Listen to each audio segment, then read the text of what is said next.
को लेकर के आगे बढ़ना चाहता। तीन समस्याएं हैं। पहली समस्या उन्होंने कहा कि देश में गरीबी है। दूसरी समस्या उन्होंने कहा कि देश में सांप्रदायिकता है। तीसरी समस्या उन्होंने कहा कि देश में भ्रष्टाचार है। माननीय मंत्री जी, हम आज का अपने मंच पर इस तरह से स्वागत करते हैं कि आप इन तीनों एंगलों पर, गरीबी से, सांप्रदायिकता से और भ्रष्टाचार से, तीनों से आप जम करके ऐसी अयोध्या की धरती पर जवाब देने के लिए तैयार हो। इस नाते हम लोग अपना कंधा से कंधा मिलाकर आपके साथ चलने के लिए तैयार हो गए।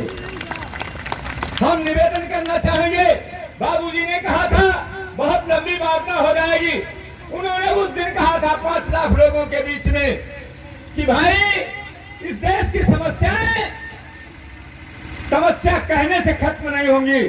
इस देश में संविधान के तहत चल करके ही कुछ किया जा सकता है। उन्होंने कहा कि भारत में अगर 5 चीजें लागू कर दी जाएं तो ये देश स्वतंत्र पूरा सोने की चिड़िया हो सकती है, जिस पर हमारे द्विवेदी जी भी प्रकाश डाले। आज मैं उस मुद्दे को ज्यादा नहीं बोलना चाहता हूं। उन्होंने कहा कि देश के मतदाताओं को मतदाता पेंशन दो। अब कितना दो? जितना सकल घरेलू उत्पाद है उसका आधा पेंशन हम देंगे। साथियों, आप बताओ, आपके वोट की ताकत से आप 3 संस्थाओं का निर्माण करते हो। आदरणीय सांसद जी बनते हैं, विधायक बनते हैं, और विधायिका और लोकसभा का निर्माण हमारी वोट की ताकत से होता है।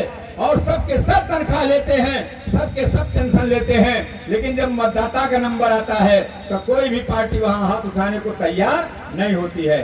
साथियों, मतदाता पेंशन होनी चाहिए कि नहीं होनी चाहिए? बोलो, होनी चाहिए कि नहीं होनी चाहिए? होनी चाहिए। इस नाते उन्होंने कहा कि देश की सारी पेंशन योजना समाप्त करो, देश के मतदाताओं को पेंशन दो। इसमें कोई जाति धर्म की बात नहीं होगी। जो 18 वर्ष के ऊपर होगा वो इस देश का मतदाता होगा और वो मतदाता पेंशन का हकदार होगा। दूसरी लड़ाई उन्होंने बताया कि कृषि आयोग का गठन होना चाहिए, किसी को उद्योग का दर्जा देना चाहिए। उन्होंने कहा देश में समान शिक्षा की व्यवस्था होनी चाहिए।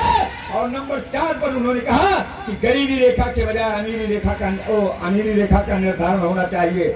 हम बहुत कॉलोनी बनवाए, बहुत गरीबों की मदद करें।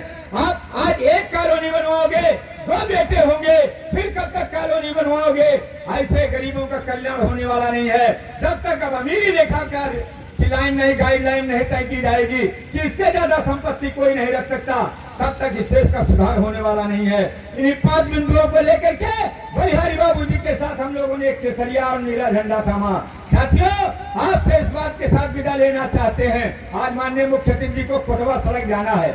मैं जान रहा हूँ, मैं हर धर्मिता कर रहा हूँ, लेकिन आपसे विदा लेते हुए केवल इस नाते आपसे एक बात कह करके वाणी पर विराम लगाना चाहते हैं कि हम लड़ रहे हैं इसलिए कि प्यार तक में जी सके और आदमी ना कोई अब आदमी का खून पी सके।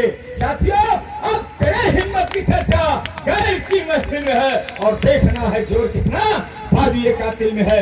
आदरणीय मंत्री जी, समस्त मंच पर बैठे हुए अपने समस्त साथियों का, आए हुए पत्रकार साथियों का, सुरक्षा व्यवस्था में लगे सुरक्षा कर्मचारियों का, सारे साथियों का हृदय की गहराई से धन्यवाद करते हुए, क्योंकि आधे से ज्यादा लोग आप लोग खेती किसानी से जुड़े हुए हो, सब चले गए हो। माननीय मुख्य अतिथि को सुन करके जो बहादुर साथी यहाँ बैठे हैं, क्योंकि मैं किसान परिवार में पैदा हुआ हूँ, मुझे कहने में कोई संकोच नहीं है। हमारे घर में जब दही बनता है और दही में जब मछली चलती है तो क्रीम थोड़े से निकलती है, मट्ठा बहुत ज्यादा होता है। आप सब के सब क्रीम हो और आप माननीय मंत्री जी को पूरा सुन करके जाइएगा। इन्हीं बातों के साथ साथियों, अपनी वाणी पर विराम लगाते हुए, अपने समस्त मंचासीन साथियों के चरणों की धूल को लगाते हुए, सम्मानीय माताओं आपके आंचल का सम्मान करते हुए और नौजवानों आपको क्रांतिकारिता के अभिवादन के साथ अपनी वाणी पर विराम लगा रहा हूं कि उठबांध कमर क्यों डरता है, फिर देख खुदा क्या करता है। इन्हीं बातों के साथ जय हिंद, जय भारत, नमो बुद्धाय, जय शिक्षा।